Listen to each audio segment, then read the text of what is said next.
Hello and welcome to our poster presentation titled Botulinum Toxin Improves Dysphagia Associated with Multiple Sclerosis. My name is Rachel Woody.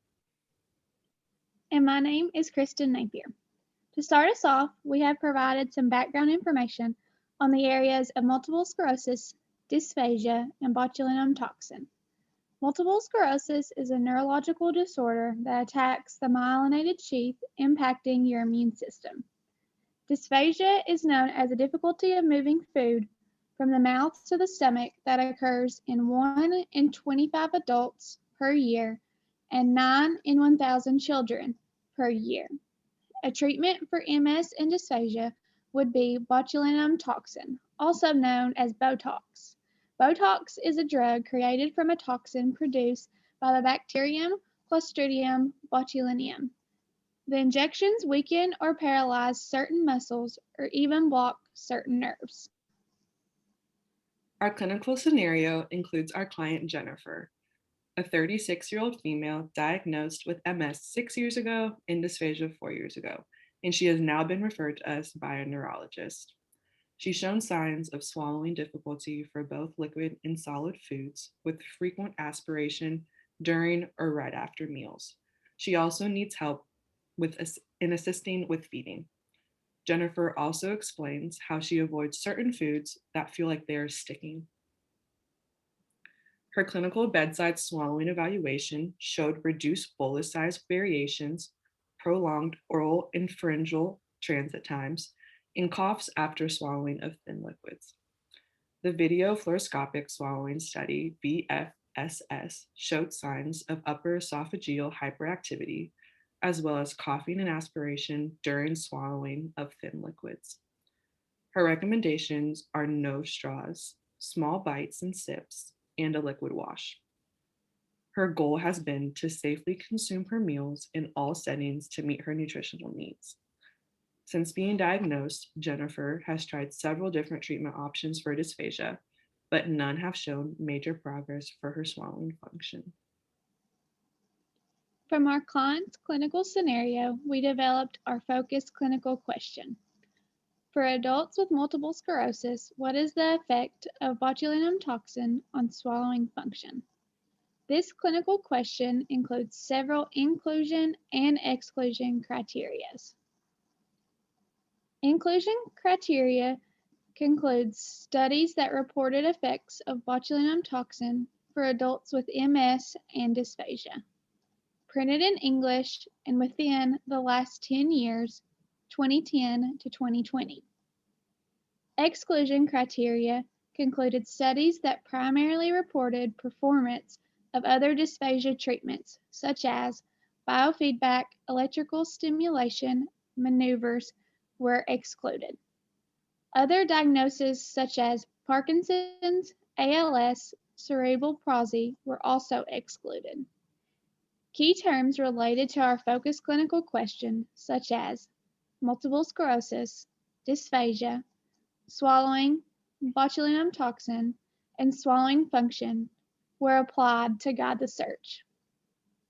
When conducting our search for articles, we found a systematic review in CINAHL that included 2 articles related to botulinum toxin as a treatment for dysphagia in patients with MS.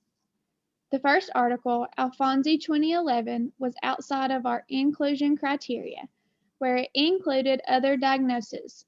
But the second article by Restivo et al. 2010 met our inclusion criteria. Later through our research, we located an additional article, Alfonsi 2017, through Medline, that was later eliminated due to including other diagnoses. The search resulted in the total of 1 article that met our inclusion criteria. The Restivo et al. 2010 article is a level 2B design and received a score of 10 out of 13 from the McMaster Quantitative Critical Appraisal Scale. 25 MS patients with severe dysphagia for both solid and liquid foods were enrolled in the study. None of the patients underwent swallowing therapy in the 3 months before and during the study to rule out any bias that may alter the results of the study. After several assessments and incorporating inclusion and exclusion measures upon the patients, 14 participants were eligible to undergo the botulinum toxin treatment. There are 6 males and 8 females with either relapsing remitting, primary progressive, or secondary progressive MS diagnoses. The average age ranged from 32 to 42 years old, and the duration of MS averaged from around 4.7 years. Intervention included 10 units of Botox injected one time into each side of the cricopharyngeal muscle under EMG control. Examinations were performed at 1, 4, 12, 16, 18, and 24 weeks after Botox injection. All patients underwent a further Botox treatment at week 24 and experienced the same improvement observed after the first injection. Therefore, treatment was repeated every 3 to 4 months according to the response of each patient. The outcome measures for the study included video fluoroscopy, VF, plus the modified barium swallow study, MBSS. These measured the swallowing function of the cricopharyngeal CP in the inferior constrictor muscles.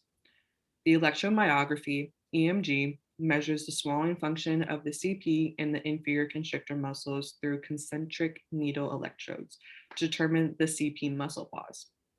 The penetration aspiration scale, PAS, is an 8-point, widely used scale for semi-quantitative assessment of the degree of endoscopically and or radiologically measured penetration and aspiration.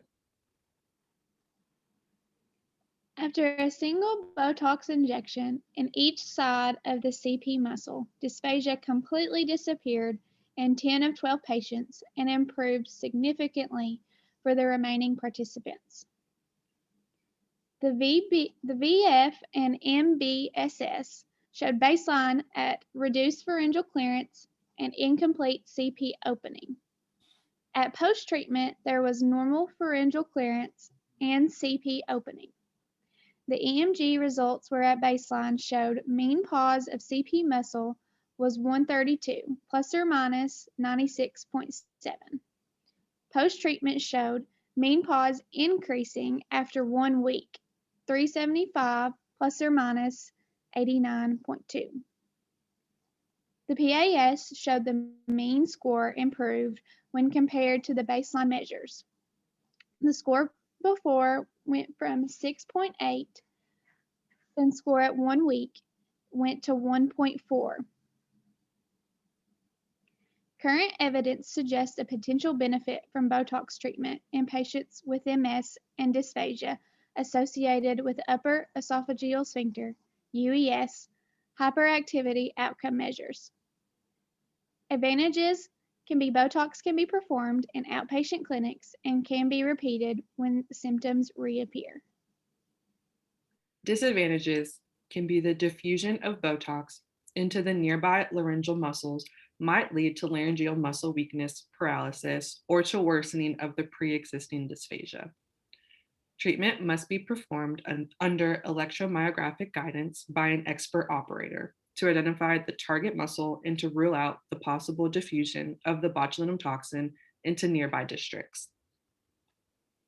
Although CP muscle function serves a primary role in UES activity, 4 additional factors contribute to UES opening during the swallowing process. First, as the bolus moves towards the UES, the CP relaxes. Second, the suprahyoid and thyrohyoid muscles contract to pull the hyalolaryngeal complex forward, which opens the UES. Third, the bolus pressure distends the UES. Finally, the neural control associated with muscle activity also contributes to UES opening. The other related sources included in the Alfonsi 2011 and 2017 articles also gave us great results for MS patients. The Alfonsi 2011 article was found but did not meet our inclusion criteria due to other diagnoses tested. This article did give us some insight into Botox on MS patients with dysphagia. Results indicated 50% of MS patients showed improvements after Botox on the dysphagia severity score.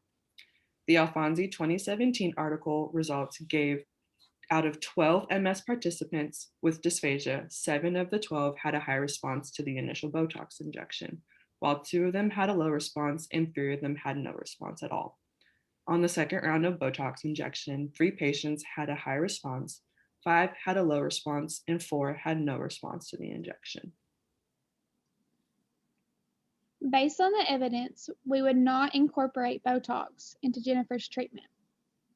One of the limitations in this study is no previous literature about the topic of Botox in patients with dysphagia and multiple sclerosis specifically, because these studies have not been conducted before.